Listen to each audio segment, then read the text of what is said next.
శ్రీ గురుభ్యో నమః. హరి ఓం.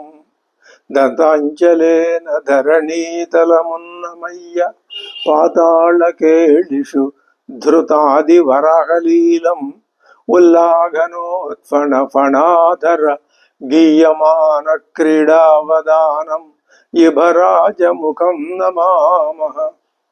అమరీ కబరీ భార భ్రమరీ ముఖరీకృతం దూరీకరోతు దురితం గౌరీ చరణ పంకజం. ఇందీవరదళశ్యామం ఇందిరానందకందళం వందారు జనమందారం వందేహం యదునందనం. వాగర్ధావివ సంపృక్తౌ వాగర్ధ ప్రతిపత్తయే జగతః పితరౌ వందే పార్వతీ పరమేశ్వరౌ.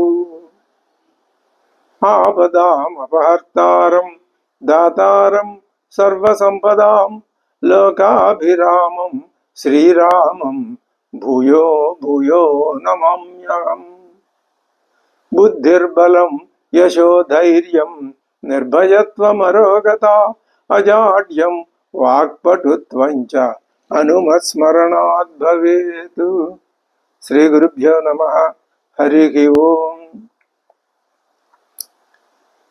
శ్రీరాముడి చేత పరిజ్ఞాతుడైన రావణాసురుడు చేసేదేమీ లేక సిగ్గుతో సగం చచ్చి వెనక్కి వెళ్ళిపోయాడన్న మాటే గాని ఆ రావణాసురుడికి నిరంతరం శ్రీరాముని యొక్క ఆ రూపమే కళ్ళల్లో మెదులుతున్నది. రామ బాణాలు తన చుట్టూ రివ్వురివ్వుమని దూసుకొస్తున్నట్లుగా అనిపిస్తున్నది. అందువలన భయం కలుగుతున్నది. స్థిమితం లేదు. పరాభవ దుఃఖాన్ని భరించలేకపోతున్నాడు. సప్రవిశ్య పురీం లంకాం రామబాణ భయార్దిత. రామబాణ భయ అర్దిత. రాముడి చేత రాముడి భయం కాదు, రామ బాణ భయం. ఆ బాణాలు అవి ఎలా వస్తున్నాయో, ఎన్ని వస్తున్నాయో, ఎంత వేగంతో వస్తున్నాయో ఏమీ అర్థం కాలేదు రావణాసురుడికి.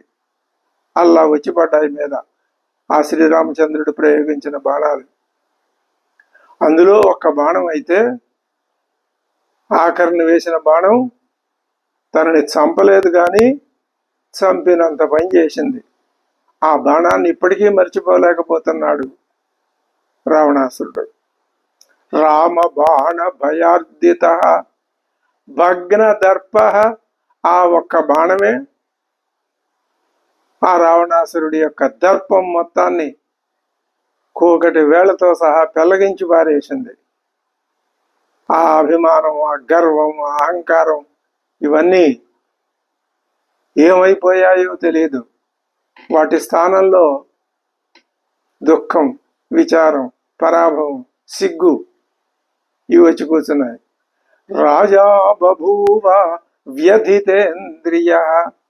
ఇంద్రియాలన్నీ వ్యధితం అయిపోతున్నాయి, దుఃఖపూరితమైపోయినాయి. చేసేది లేక అవమాన భారంతో సిగ్గుతో తల వంచుకుని కుంగిపోయి రావణాసురుడు. ఇక్కడ వాల్మీకి ఆ రావణాసురుని యొక్క ఆ స్థితిని ఒక మదపుటేనుగుతో పోల్చాడు. అయితే ఆ మదపుటేనుగు కూడా సింహం చేత పీడింపబడి సింహం చేత జయింపబడిన, ఇంకా సింహం చేత చంపబడటానికి సిద్ధంగా ఉన్నటువంటి మదపుటేనుగులాగా ఉంది. అంత పెద్ద ఏనుగైనా ఆ సింహాన్ని ఏం చేయలేకపోతుంది. అలాగే ఇంకొక పోలిక చెప్పాడు. గరుత్మంతుని చేత పరాభవింపబడిన మహాసర్పంలాగా బుసలు కొడుతున్నాడు రావణాసురుడు. మదగజంలాగా వణికిపోతున్నాడు. ఆయనకి వెనక్కి వెళ్ళాడనమాట కానీ కూర్చున్నా, విశ్రమించినా, పడుకున్నా, ఏం చేసినా ఆ శ్రీరామచంద్రుడే కళ్ళ ఎదురుకుండా ప్రత్యక్షం అయినట్టు కనిపిస్తున్నాడు. ఇది వైరభక్తి అంటే. ఆయన ఇప్పుడే కాదు, అమ్మవారిని అపహరించి తీసుకురావటానికి ముందే అసలు ఆయన యొక్క జన్మ దగ్గర నుంచి రాముడి భయం ఉన్నది. అదే వైరభక్తి అని చెప్పారు పెద్దలు. ఆ రామబాణమే ఎదురుకుండా కళ్ళకి కనిపిస్తుంటే అవి ఎలా ఉన్నాయి రామబాణం చెప్తున్నాడు వాల్మీకి. బ్రహ్మదండ ప్రకాశానాం, అది మామూలు బాణం కాదు, మిగిలిన బాణాలలాగా కర్ర కొయ్య వీటితో చేసింది కాదు. బ్రహ్మదండం. బ్రహ్మదండ ప్రకాశానాం విద్యుత్ సదృశ వర్చసాం. విద్యుత్ తేరిపార చూడలేడు ఎవడు. అది దగ్గరికి వస్తే దాంతో అది మీద పడినా దగ్గరికి వచ్చినా భస్మం అయిపోవటమే. అంత శక్తి గలది విద్యుత్తు. కళ్ళు మిరుమిట్లు గొలుపుతాయి.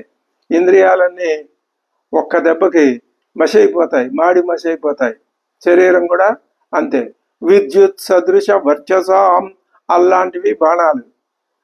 స్మరన్ రాఘవ బాణానాం వివ్యధే రాక్షసేశ్వర. రాక్షసేశ్వరుడే అయినా వివ్యధే, బాధపడుతున్నాడు, దుఃఖిస్తున్నాడు, విచారిస్తున్నాడు. వెళ్ళాడు, సింహాసనం మీద కూర్చున్నాడు. అంతా నిస్తేజస్కంగానే. చుట్టూ రాక్షసులు ఉన్నారు సభలో. వాళ్ళని ఉద్దేశించి అంటున్నాడు, ఇది తన దోషాలని తాను ఒప్పుకోవటము, లేకపోతే మరి ఏమిటో అహంకారం ఇంకా ఉందా మాటల్లో, అదేమీ తెలియని స్థితిలో ఉండి రావణాసురుడు తనను గురించి తానే చెప్పుకుంటున్నాడు ఒక స్వాగతంలాగా. నేను ఒక మానవ మాతృడి చేతుల్లో ఎంతటి తీవ్రమైన పరాభవాన్ని పొందానే, ఓడిపోయానే. ఇప్పుడు ఆ బ్రహ్మదేవుడు ఒకప్పుడు నేను తపస్సు చేసినప్పుడు, ఆయన్ని మెప్పించినప్పుడు నేను ఏమని అడిగాను, దేవ దానవ గంధర్వ మొత్తం పెద్ద వరుస చెప్పి వీళ్ళెవరి చేతుల్లోనూ నాకు మరణం లేకుండా చెయ్యి పితామహ అని అడిగాను. అప్పుడు నేను కావాలనే మానవులు నరులు వానరులు అని అనలేదు. నేను అప్పటికీ ఇప్పటికీ అవి ప్రాణాంతకాలైన వాళ్ళు అని నేను వాళ్ళు నరవానరుల్ని అలా అనుకోలేదు, లెక్క చేయలేదు నేను. కానీ ఆ బ్రహ్మ వెంటనే నన్ను హెచ్చరించాడు, నువ్వు అందరి చేత ఆ మరణం లేకుండా వరాలు కోరావయ్యా, బాగానే ఉంది, కానీ నరవానరులతో కోరలేదు, నీకు వాళ్ళ వల్లే మరణం ఉంది అని అప్పుడే చెప్పాడు ఆయన. ఇంకా మరి సరిచేసి మళ్ళీ ఇంకో జీవో ఇమ్మంటే ఇస్తాడా? ఇవ్వడు కదా. దేవదానవులు వాళ్ళ చేతుల్లో మరణం లేకుండానే వరం పొందానే తప్ప మానవుల వల్ల కూడా మరణం లేకుండా చెయ్యి అని నేను అడగలేదు అన్నాడు. ఇది ఒక కారణం. ఇప్పుడు నిన్న జరిగినటువంటి ఈ పరాభవానికి ఇంకో కారణం కూడా ఉంది. అది కూడా తనకు తాను చెప్పుకుంటున్నాడు, వాళ్ళతో అంటున్నాడు. వాళ్ళు కూడా నిరాశ నిస్పృహ పూరితమైన ముఖాలతో అలాగా వింటున్నారు. ఇంకొకటి ఏమిటి, ఇక్ష్వాకు వంశంలో అనరణ్యుడనే ఒక రాజుగారు జన్మించాడు. ఆయన్ని నేను ఒకసారి తారసపడితే యుద్ధంలో సంహరించాను. అది మరణించే ముందు ఆయనకు చాలా కోపం వచ్చి, ఉత్పత్స్యతే హి మధ్వంశే పురుషో రాక్షసాధమ, నా వంశంలో ఉత్పత్స్యతే ప్రభవిస్తాడు ఏక పురుష, ఒకనొక పురుషుడు. పురుషుడు అంటే పురుషోత్తముడే, శ్రీ మహావిష్ణువే. పురుష అన్నాడు ఆయన, అది చాలా అన్వర్థంగా కనిపిస్తోంది. పురుషుడు అనే మాట పరమాత్ముడికే తప్ప మరొకరికి లేదు. పురుషో రాక్షసాధమ యస్వాం సపుత్రం సామాత్యం సబలం శాశ్వ సారథిం నిహనిష్యతి సంగ్రామే త్వాం కులాధమ దుర్మతే అని నన్ను తిట్టాడు, శపించాడు, అన్ని చేశాడు. యుద్ధంలో నా వంశంలో జన్మించబోయే ఒకనొక మహాపురుషుడు నిన్ను ఎలాగా సపుత్రం సామాత్యం సబలం స అశ్వసారథిం నిహనిష్యతి సంగ్రామే, యుద్ధంలో నిన్ను సంహరిస్తాడు అందరితో సహా అని నన్ను శపించాడు. బహుశా ఆ అనారణ్యుని వంశంలోనే ఈ శ్రీరాముడు జన్మించాడు కదా, ఆయన చెప్పిన పురుషుడు ఈయనే అయి ఉంటాడు అని నాకు ఇప్పుడు అర్థమవుతోంది అని గతాన్ని గుర్తు చేసుకుంటున్నాడు రావణాసురుడు. ఇంకొక కారణం కూడా చెప్తున్నాడు, మూడవ కారణం. పూర్వం వేదవతి ఆవిడ తపస్సు చేస్తుంటే నేను ఆవిడ్ని చాలా హింసించాను, బలవంతం చేశాను. అప్పుడు ఆవిడ నన్ను శపించింది. ఏమని? శప్తోహం వేదవత్యాచ యదా సా ధర్షితాపురా. నేను ఆమెని అవమానించినప్పుడు, ఒకప్పుడు అవమానిస్తే అప్పుడు ఆవిడ నన్ను శపించింది. సేయం సీత మహాభాగ. ఆ వేదవతే ఇప్పుడు సీతగా అవతరించి నీకు మరణం తప్పదు అని ఆవిడ హెచ్చరించింది. సేయం సీత మహాభాగ జాత జనకనందిని. ఆవిడే ఇప్పుడు బహుశా ఈ సీతమ్మ వారు, ఆ వేదవతే ఈ సీతమ్మ వారు అయి ఉంటుందని నాకు ఇప్పుడు అర్థమవుతుందని అదే వెనకటి సంగతులన్నీ గుర్తు చేసుకుంటున్నాడు. ఇంకా ఉన్నారు. పార్వతీదేవి నన్ను శపించింది, వరుణ కన్యక అయిన పుంజిక స్థల శపించింది, నంది శపించాడు, రంభ శపించింది. వీళ్ళంతా నన్ను శపించారు. మరి వాళ్ళ శాపాలు ఊరుకునే పోతాయా అని ఈయనే అనుకుంటున్నాడు. ఇది సరిగ్గా వేదవాక్యం ఇతని రావణాసురుని యొక్క నడవడి అంతా దుశ్చరిత బద్ధమే, దుశ్చరిత పూర్ణమే. అదే చెప్తున్నది, నా విరతో దుశ్చరితాత్ నా శాంతో నా సమాహిత నా శాంత మనసో వాపి ప్రజ్ఞానేనైనమాప్నుయాతు. మోక్షం ప్రాప్తించాలన్నా, పరమాత్మ అంటే ఏమిటో తెలియాలి అన్నా, పరమాత్మ జ్ఞానం కలగాలి అన్నా, ఆత్మజ్ఞానం కలగాలి అన్నా దుష్ట ప్రవర్తన ఉన్నవాడి వల్ల కాదు. ఇది వేద బోధ. స్పష్టంగా ఉదాహరణ పూర్వకంగా చూపిస్తున్నారు కదా. రావణాసురుడి జీవితం అంతా, ఆయన ప్రవర్తన అంతా కూడా దుశ్చరితమే. చెయ్యకూడని పనులు, వేద విరుద్ధమైన పనులు, యజ్ఞ యాగాదుల్ని నాశనం చేయటం, స్త్రీల పట్ల క్రూరంగా ప్రవర్తించటం, దేవతల్ని పదే పదే హింసించటం, ఇది ఆయన నడవడి. అటువంటి నడవడి కలిగిన వాడికి ఆత్మజ్ఞానం కలగదు. అంటే అజ్ఞానమే ఉంటుంది. అజ్ఞానం అంటే ఆత్మజ్ఞానం లేకపోవటమే అజ్ఞానం. మరి ఇదే సమయంలో మనం శ్రీరామచంద్రుడి యొక్క ఆయన ప్రవర్తన, ఆయన నడవడి, ఆయన మాట తీరు, ఆయన విధానం ఇదంతా ఒక్కసారి ఈ రావణాసురుడి ప్రవర్తనతో మనం భేదాలు చూసి మనం పోల్చుకొని పరిశీలించినట్లయితే ఇందుకు పూర్తిగా విరుద్ధం. ఆయన ఏకపత్ని వ్రతుడు. ఎవరికైనా ఇటు రావణాసురుడైనా ఇటు శ్రీరాముడైనా ఈ భూమి మీద మానవులుగా అవతరించిన వాళ్ళే. మానవులకి ఉండవలసిన సౌకర్యాలైనా అసౌకర్యాలైనా అందరికీ సమానంగానే ఉంటాయి. కానీ హెచ్చుతగ్గులు కనిపిస్తున్నాయి. ఎలా కనిపిస్తాయి? వెనకటి నుంచి వాళ్ళు చేసుకున్న పుణ్యపాపాల వల్ల ఇప్పుడు ఈ ఉపాధిలో అవన్నీ తేడాగా కనిపిస్తాయి. రావణాసురుడిలో ఈ కామక్రోధ ఈ అరిషడ్వర్గం యొక్క అవే ఆయన్ని నడిపిస్తున్నాయి తప్ప ఆయన ఆయన వాటిని కంట్రోల్లో పెట్టుకోలేదు. అరిషడ్వర్గాలు ఎవ్వరికైనా ఉండవలసిందే. శ్రీరామచంద్రుడు ఆయనకి అసలు ఆ కామక్రోధ లోభ మోహ మద మాత్సర్యాలు నామమాత్రంగా ఉన్నాయి, పూర్తిగా లేవనే చెప్పాలి. ఈ రావణాసురుడిలో సంపూర్ణంగా ఉన్నాయి.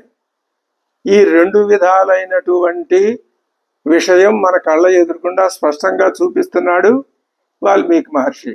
దీన్ని బట్టి కథ సంగతి అలా ఉంచి మనం ఏం గ్రహించాలి అంటే, మనకి ఆత్మజ్ఞానం కలగాలి అంటే ఇటువంటి ఈ కామక్రోధాదుల్ని పూర్తిగా నియంత్రణలో పెట్టుకోవాలి. నిర్మూలించటం సాధ్యం కాదు ఈ ఉపాధికి, కాబట్టి నియంత్రించుకోవాలి.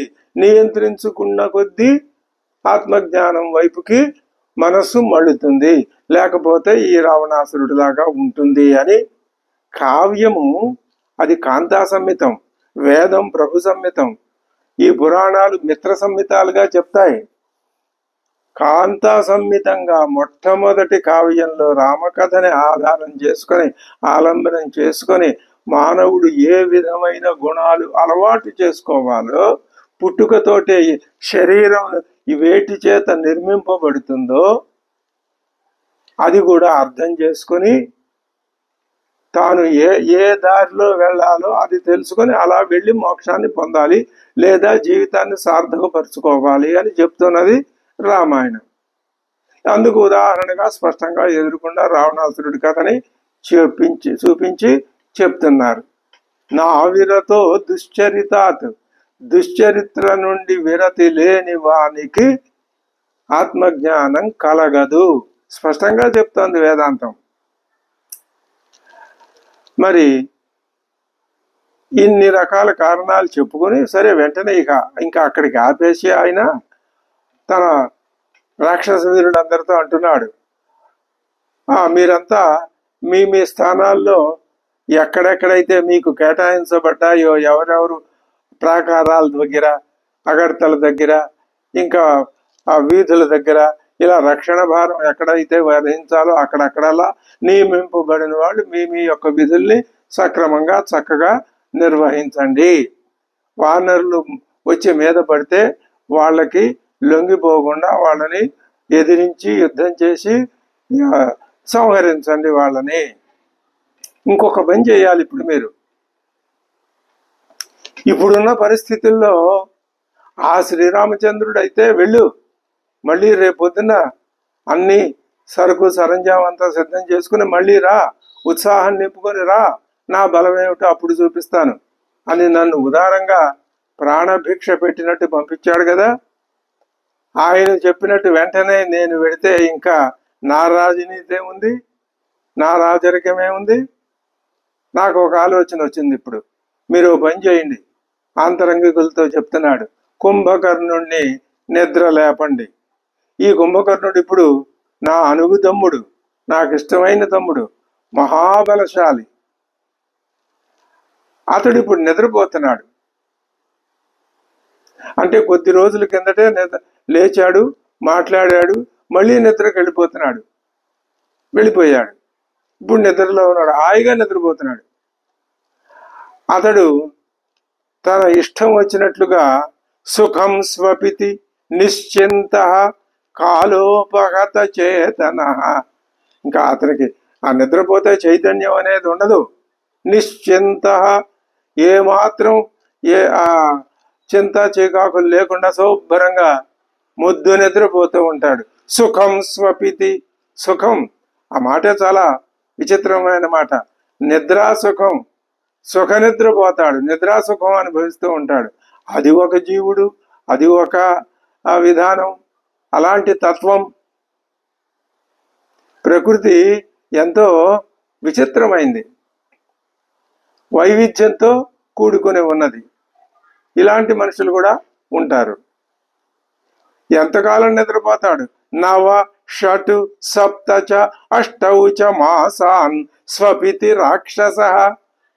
9 మాసాలు నిద్రపోతాడు, 6 మాసాలు నిద్రపోతాడు, 7, 8 ఆయన ఇష్టం. నిద్రపోవటం మొదలెడితే ఎన్ని నెలలకి లేస్తాడో తెలియదు. అందుకని సహజంగా లోకంలో 6 నెలలు నిద్రపోతాడు, 6 నెలలు మెలకుగా ఉంటాడు అంటారు. కానీ అదే కాదు, ఎక్కువ తక్కువలు కూడా ఉన్నాయి. అతడు నాకు తమ్ముడు. సచ అప్రతిమ గంభీర దేవదానవ దర్ప. దేవదానవుల అందరి యొక్క గర్వాన్ని అపహరించిన వాడు నా తమ్ముడు కుంభకర్ణుడు. అప్రతిమ గంభీర, గాంభీర్యంలో ఆయనతో సాటి అయిన వాళ్ళు, పోటీ అయిన వాళ్ళు ఎవరు లేరు. కానీ ఆయనకి ఒక ఒక ఎన్ని మంచి లక్షణాలున్నా కొంత దురదృష్టం కూడా ఉంది. ఏమిటి ఆయన దురదృష్టం? బ్రహ్మశాపాభిభూత తు కుంభకర్ణో నిబోధ్యతాం. కుంభకర్ణో నిబోధ్యతాం. వెళ్ళి మీరంతా ఆ కుంభకర్ణుణ్ణి లేపండి. ఎటువంటి వాడైన ఇంకా బ్రహ్మశాపాభిభూత, బ్రహ్మదేవుని యొక్క శాపానికి గురి అయిన వాడు. అటువంటి నా తమ్ముడు కుంభకర్ణుడు నిద్ర మేల్కొని సర్వసన్నద్ధుడై వచ్చి, రేపు నేను వెళ్ళవలసిన యుద్ధానికి నేను వెళ్లకుండా ఆయనే వెడితే, ఆయన వెళ్లి యుద్ధరంగంలో కాలు పెట్టి నిలబడితే, వానరాన్ రాజపుత్రౌచ క్షిప్రమేవ వధిష్యతి. అది ఇప్పుడు రావణాసురుడికి ఉన్నటువంటి ధైర్యం. తన అవమానంలో నుంచి ఒక ధైర్యాన్ని వెతుక్కుంటున్నాడు రావణాసురుడు.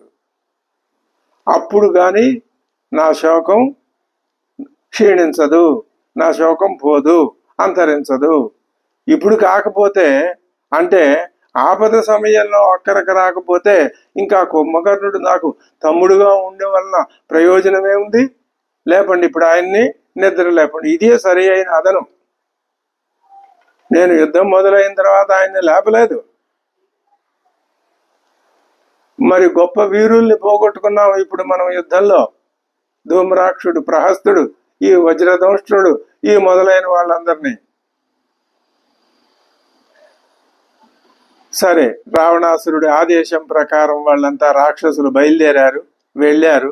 కుంభకర్ణుణ్ణి మేల్కొల్పడానికి వెడుతూ మొట్టమొదటగా వెళ్లే ముందే వాళ్ళు ఏం చేశారు? అందరూ ఒక్కొక్కడు ఇంతంత మాంసం, ఇంతంత రక్తం భక్షణ చేసేశారు. వీళ్ళు తింటాం ఎందుకయ్యా అంటే, ఆ కుంభకర్ణుణ్ణి మేల్కొల్పటానికి ఎంతో శక్తి కావాలట. ఆ శక్తి రావటం కోసం వీళ్ళు ముందు శుభ్రంగా మాంసాలు, బోల్డ్ అంత మాంసం తినేశారు. వీళ్ళు తిని అక్కడికి ఆ కుంభకర్ణుడి దగ్గరికి వెళ్ళారు. ఆ తర్వాత ఇంకా వెళ్ళేటప్పుడు అన్ని రకాల పదార్థాలు, గంధ మాల్యాదులు, పుష్ప మాలికలు, వివిధ రకరకాల భక్ష్యాలు, భోజనాలు, అన్ని రకాల జంతువుల యొక్క మాంసాలు, రుచికరమైన వంటలు. వాటి మీద నుంచి వచ్చిన గాలి పీలిస్తే ప్రతి ఒక్కడికి అది నాలిక రసం ఊరుతూ ఉంటుందన్నమాట. అవన్నీ వెంట పెట్టుకుని తీసుకెళ్లారు ఆ రాక్షసులు. ఎవరిని? ఆ కుంభకర్ణుడిని నిద్ర లేపటానికి. వాళ్ళు ఏం చేశారు? కుంభకర్ణుడి యొక్క ఆ నిద్రా మందిరంలో ప్రవేశించేసరికి వెనక్కి వచ్చి పడిపోయి కొట్టుకున్నారు మళ్ళీ వెనక్కి. ఏమిటయ్యా అంటే, ఆయన నిశ్వాసం, ఊపిరి పీల్చి వదులుతున్నాడు నిద్రలో. బాగా ఊపిరి లోపలికి తీసుకొని బయటకు వదిలి, అది ఎలా ఉంది అంటే, ఆ బయటికి ఊపిరి వదలటం వల్ల నిద్రలో ఆ గాలికి వీళ్ళంతా వెనక్కి కొట్టుకొచ్చేసారట చెప్తున్నాడు వాల్మీకి.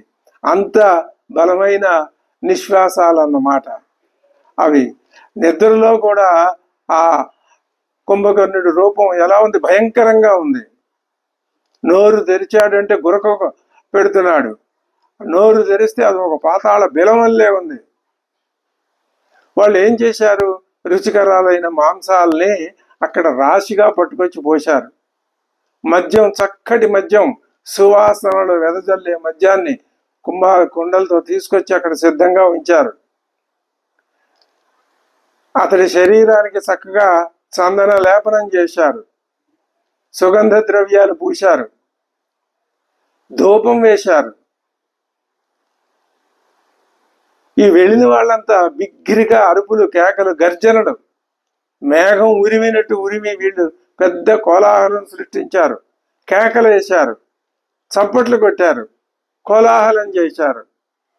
అవి చాలదన్నట్లు వాద్యాలు పట్టుకొచ్చి డబడబా మోగించారు. కుంభకర్ణుడు లేవలేదు. ఈ మాత్రం ఇది అసలు ఆయనకి ఆ ధ్వనిగానే వినపడలేదన్నమాట. ఇలా ఎంతసేపు చేసినా ఆయన మేల్కోవట్లేదు. ఇంకా వాళ్ళకి విసుగు పుట్టేసింది.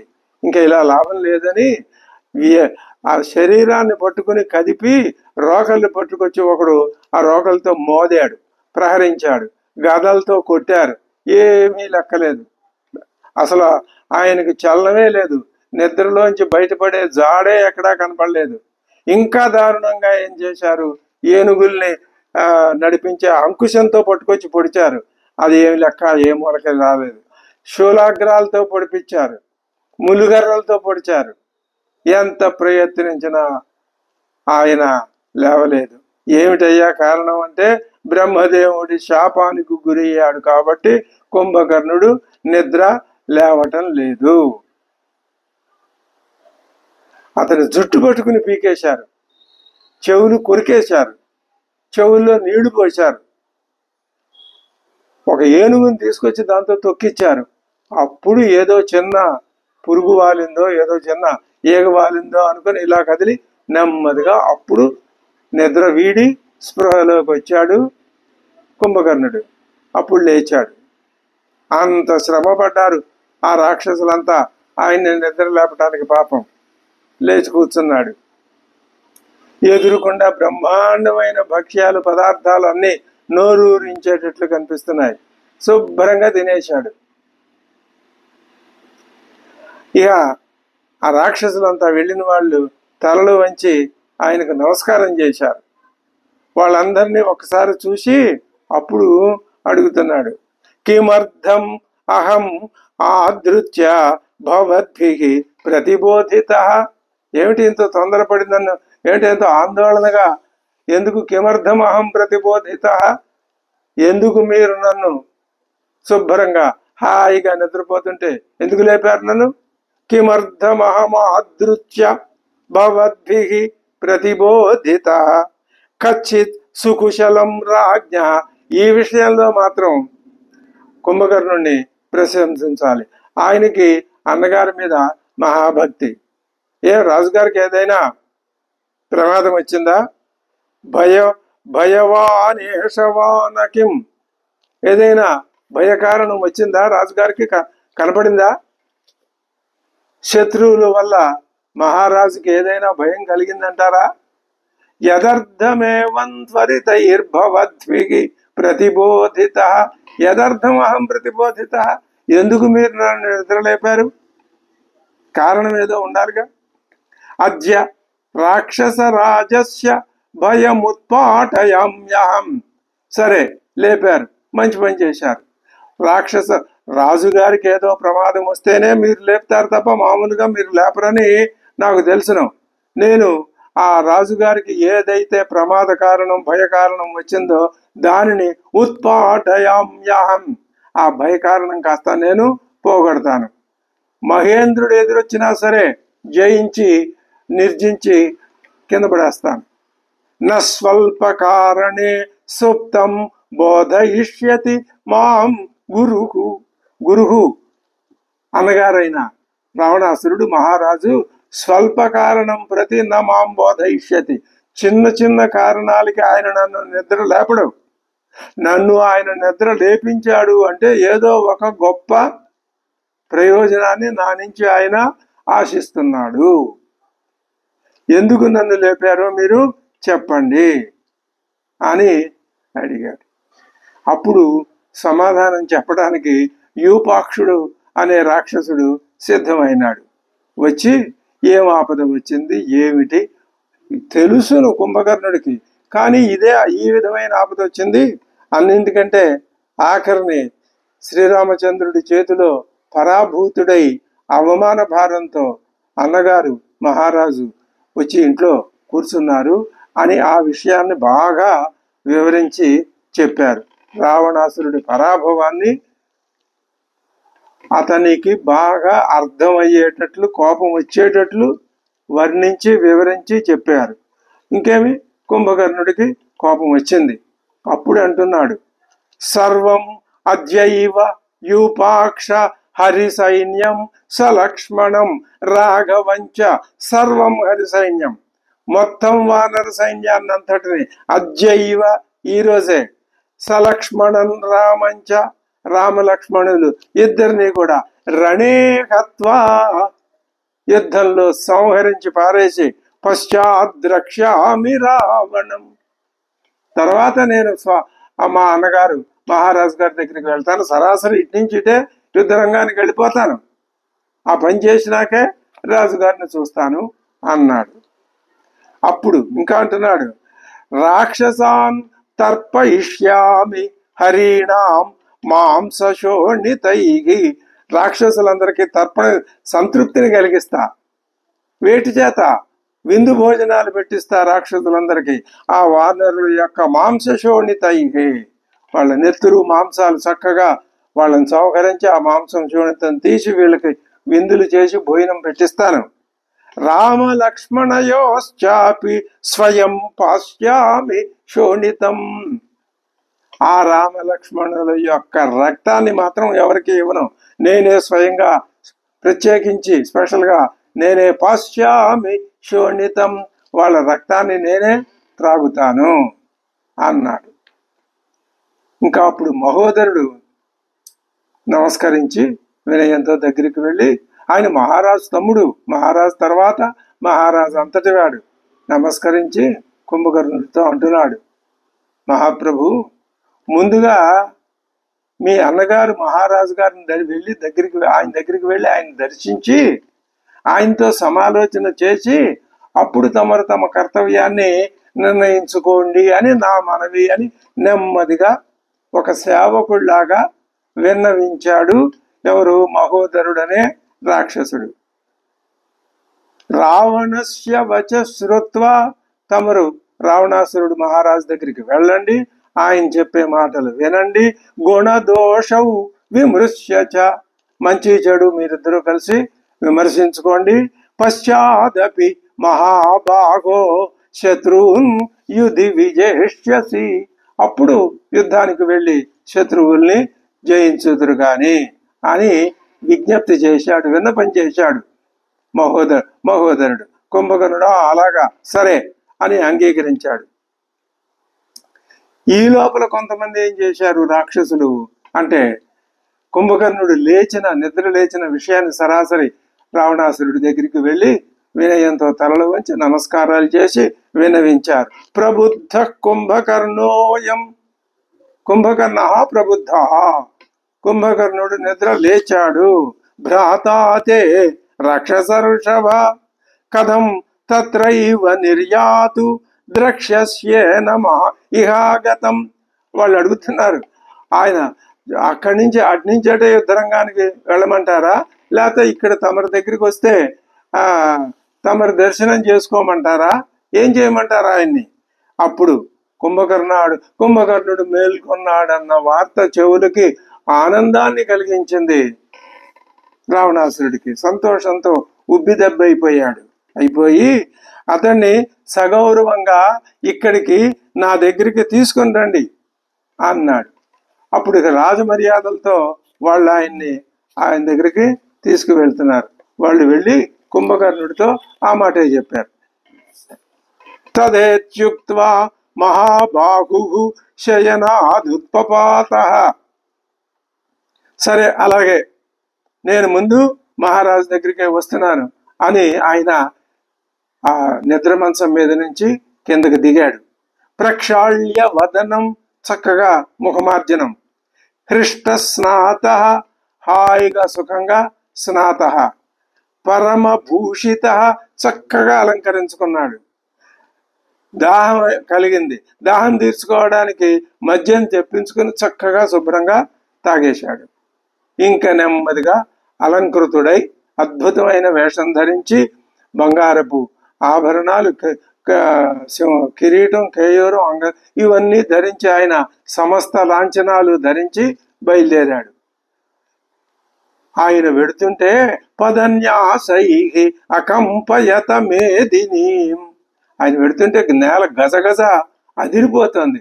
అంతటి శరీర సౌష్ఠవం గలవాడు, పెద్ద కొండంతటి శరీరం గలవాడు కుంభకర్ణుడు.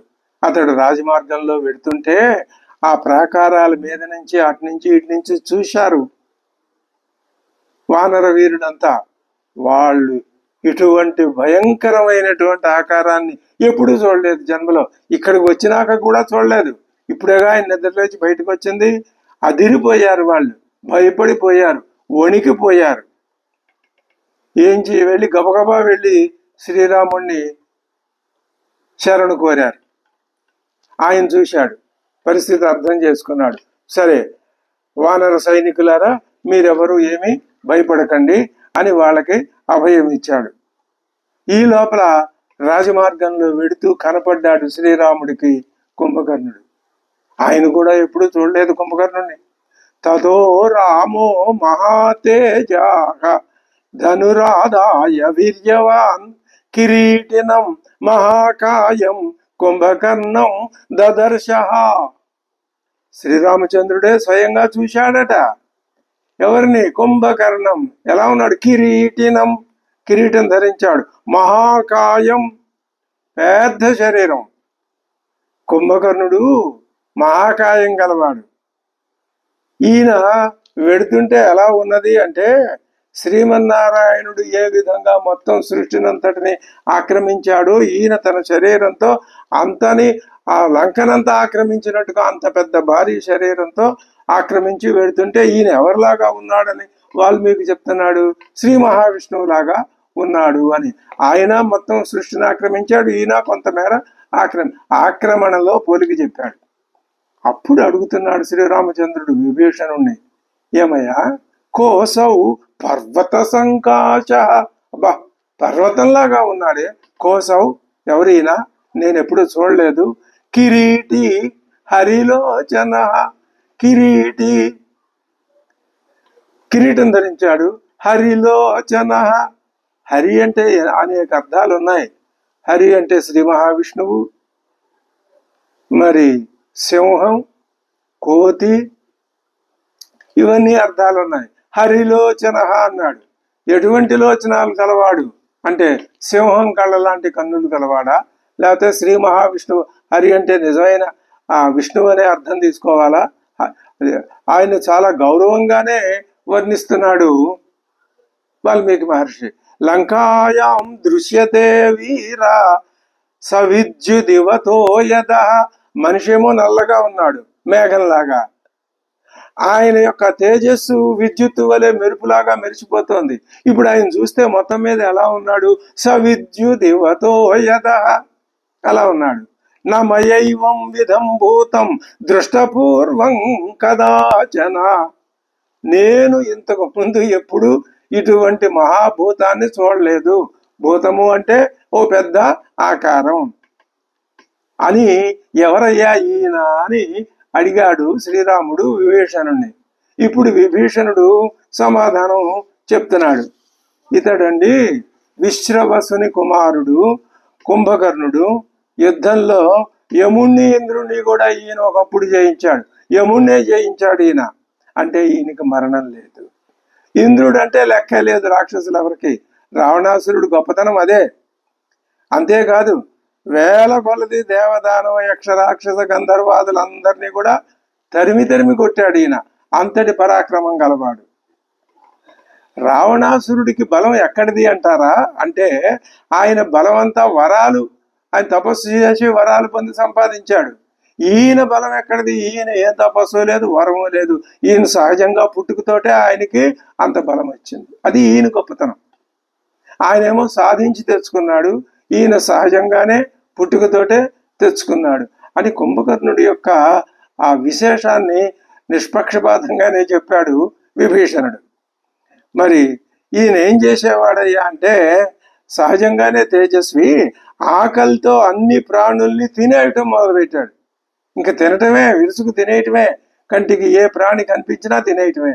ఇలా తినేస్తుంటే ఏం చేశాడు? ఇంద్రుడు ఈయన్ని కంట్రోల్ చేయాలి అని వజ్రాయుధంతో దెబ్బకొట్టాడు. ఈయనకు కోపం వచ్చి ఆ తిన్న తిండి బలవంతా ఉందిగా, ఈయన ఆ ఇంద్రుడిని ఏం చేశాడు, ఆ ఇంద్రుడు ఏ ఐరావతం మీద అధిరోహించాడో ఆ ఐరావతం యొక్క ఒక దంతం ఇలా చిటుక్కుని ఊడబెరికి ఆ దంతంతో ఇంద్రుని యొక్క వక్షస్థలం మీద గట్టిగా కొట్టాడు. ఆ దెబ్బకి ఇంద్రుడు భయపడి పారిపోయాడు. అందరూ కలిసి వెళ్ళి బ్రహ్మదేవుడితో మొరబెట్టుకున్నారు. అయ్యా, రోజు ప్రాణికోటి సృష్టింపబడుతోంది, ఆ సృష్టింపబడినట్లుగా కుంభకర్ణుడు తినేస్తున్నాడు. అవి ఎంతమందిని ఎన్ని ప్రాణుల్ని ఏం తింటాడో తెలియదు. ప్రాణికోటి తరిగిపోతున్నది, క్షీణించిపోతున్నది, కొంతకాలమైనా బతకాలి కదా, అలా లేదు అని బ్రహ్మదేవుడితో మెరబెట్టుకుంటే బ్రహ్మగారు ఈయన్ని రమ్మన్నాడు, పిలిపించాడు. వెళ్ళాడు కుంభకర్ణుడు బ్రహ్మగారి దగ్గరికి.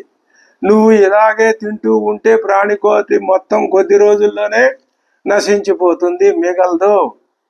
అందుకని నీకు ఒక శాపం పెడుతున్నా, నువ్వు ఎప్పుడు నిద్రపో. చచ్చిన వాడు నిద్రపోయినట్టు నిద్రపోవటమే నీ పని. నువ్వు నిద్రపోయావంటే చచ్చిన వాడితో సమానమే. అది నీకు శాపం. అది నీ పద్ధతి, అది నువ్వు అలాగే ఉండాలి. అంతా నువ్వు మెలకుగా ఉంటే అందరినీ తినేస్తావు, కాబట్టి ఎప్పుడు నిద్రపోతూ ఉండు అన్నాడు. ఇది అన్యాయం అని బ్రహ్మదేవుడి దగ్గరికి వెళ్ళి రావణాసురుడు మొరపెట్టుకున్నాడు. మరి తన బలమైన తమ్ముడు ఎప్పుడో నిద్రపోతే ఈయనకి నష్టం కదా, మొరపెట్టుకున్నాడు. మొరపెట్టుకుంటే అప్పుడు ఆయనతో రావణాసురుడితో అంటున్నాడు బ్రహ్మదేవుడు, రావణ, నువ్వు పని చేయి, 6 నెలలు నిద్రపోతాడు, ఆ తర్వాత లేస్తాడు, లేచి శుభ్రంగా ఎంత కావాలో అంత తింటాడు, తినంగానే మళ్ళీ నిద్రపోతాడు. అంతే తప్ప మిగిలిన వాళ్ళలాగా పగలు మెలకువ, రాత్రి నిద్ర అయితే ఈ సృష్టి ఉండదు. కాబట్టి ఇది అతనికి నేను కొంత వెసులుబాటు కల్పించాను, అప్పుడే తింటాడు, మళ్ళీ నిద్రపోతాడు అని బ్రహ్మదేవుడు తాను పెట్టిన శాపానికి కొంత సడలింపుని అనుగ్రహించాడు. అని ఈ రహస్యం ఎవరు చెప్పారు? విభీషణుడు చెప్పాడు. ఎవరితో? శ్రీరామచంద్రుడితో. అప్పుడు ఆయనకి అర్థమైంది. సరే, అక్కడికి ఆ విషయాన్ని ముగించి ఆయన ఏం చేశాడంటే, ఇంకా కుంభకర్ణుడు యుద్ధానికి రాబోతున్నాడని అర్థమైపోయింది కదా, ఒకసారి శ్రీరామచంద్రుడు మళ్ళీ అందరినీ మీ స్థానాల్లో మీరు జాగ్రత్తగా ఉండండి, యోధకులందరూ కూడా అని అలా ఉంచేటట్లు చూడమని నీలుడితో చెప్పాడు. నీలుడిని ఆజ్ఞాపించాడు. ఆయన ఆ ప్రకారమే ఏర్పాట్లన్నీ చేసి వచ్చి, శ్రీరామచంద్ర, తమరు చెప్పినట్లే చేశాను నేను అని ఆయన విన్నవించుకున్నాడు. సరే, మిగతా తర్వాత కుంభకర్ణుడు రావణాసురుడితో ఏం మాట్లాడాడనే విషయం మనం తర్వాత తెలుసుకుందాం.